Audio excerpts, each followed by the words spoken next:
I love you, Lord. Shalom semuanya. Di sini saya akan membuat penjelasan tentang kitab Efesus dan kitab Kolose. Saya membuat video ini untuk memenuhi tugas dari Bapak Haposan Silalahi FTH, pengampu mata kuliah pengantar perjanjian baru. Nah, sebelum saya menjelaskan tentang kitab Efesus dan kitab Kolose ini, ada baiknya saya akan memperkenalkan diri saya terlebih dahulu. Nama saya adalah Lilis Ribertina Bersurbakti. Saya adalah mahasiswi di Institut Agama Kristen Negeri Ternate dalam jurusan Pendidikan Agama Kristen. Pertama-tama saya akan menjelaskan tentang kitab Kolose terlebih dahulu. Latar belakang penulisan surat Rasul Paulus kepada jemaat di Kolose adalah salah satu kitab dalam Alkitab Kristen bagian Perjanjian Baru, yang merupakan surat dari Rasul Paulus kepada jemaat di Kolose, yaitu sebuah kota di Asia Kecil sebelah timur kota Efesus yang berdekatan dengan kota Hierapolis dan kota Laodikia. Pada dasarnya bukan Paulus yang mendirikan jemaat di Kolose tersebut, namun ia mengutus pekerja-pekerja dari Efesus, ibu kota provinsi Roma di Asia Kecil pada waktu itu. Oleh sebab itu, ia merasa sangat bertanggung jawab atas jemaat di Kolose. Nah, informasi yang didapat oleh Paulus berasal dari Eparas. Eparas melaporkan kepada Paulus bahwa ada guru-guru yang mengajarkan ajaran yang salah kepada jemaat Kolose tersebut. Guru-guru ini menekankan bahwa untuk mengenal Tuhan dan diselamatkan dengan sempurna, orang harus menyembah roh-roh yang menguasai dan memerintah di alam semesta ini. Selain itu, kata guru-guru ini kepada jemaat Kolose agar setiap orang harus pula taat menjalankan peraturan-peraturan sunat, pantangan, dan lain sebagainya. Nah, Paulus yang mendengar hal tersebut tidak tinggal diam, karena dia sangat merasa bertanggung jawab atas jemaat di Kolose.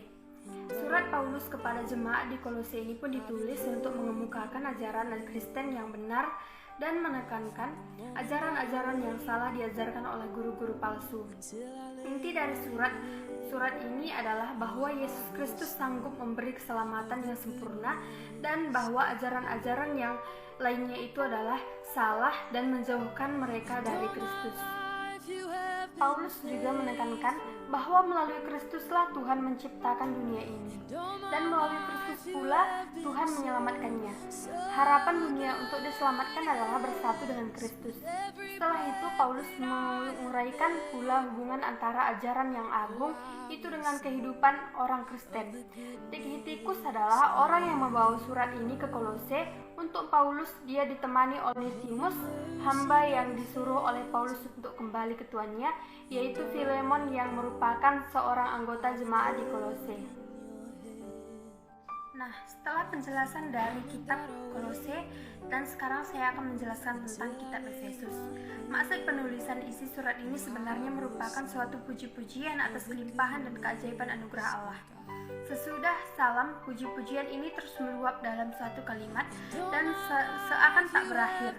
Maksud Paulus dengan surat ini ialah untuk membimbing anggota-anggota jemaat sampai pada inti pengetahuan mengenai anugerah Allah. Ini dikutip di dalam Efesus 1 ayat 17, 3 ayat 18 sampai 19. Beberapa pokok utama patut ditekankan di sini. Pertama, tidak ada satu surat yang di dalamnya begitu tegas dikatakan bahwa penerimaan orang-orang yang bukan Yahudi di dalam Kristus merupakan rahasia Allah yang baru dengan wahyu istimewa dinyatakan khusus kepada Paulus dan umumnya kepada para rasul dan nabi.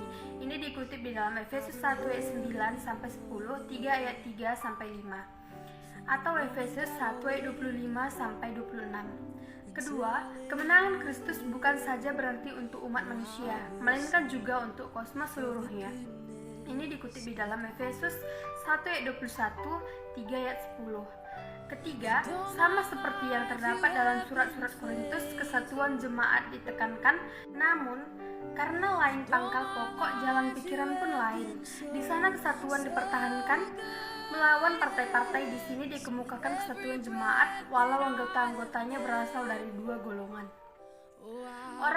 Orang pilihan, yakni kaum Yahudi dan orang-orang yang bukan Yahudi. Ini dikutip di dalam Efesus 2 ayat 13 sampai 9. Keistimewaan surat Efesus ini adalah bahwa di sini lebih ditekankan Kristus selaku kepala dan tujuan kerjasama di antara segala anggota itu. Sekian penjelasan tentang surat Efesus dan surat Kolose dari saya. Jika ada kata-kata yang salah, saya minta maaf sebesar-besarnya. Sekian dan terima kasih. Shalom. of the goodness of God.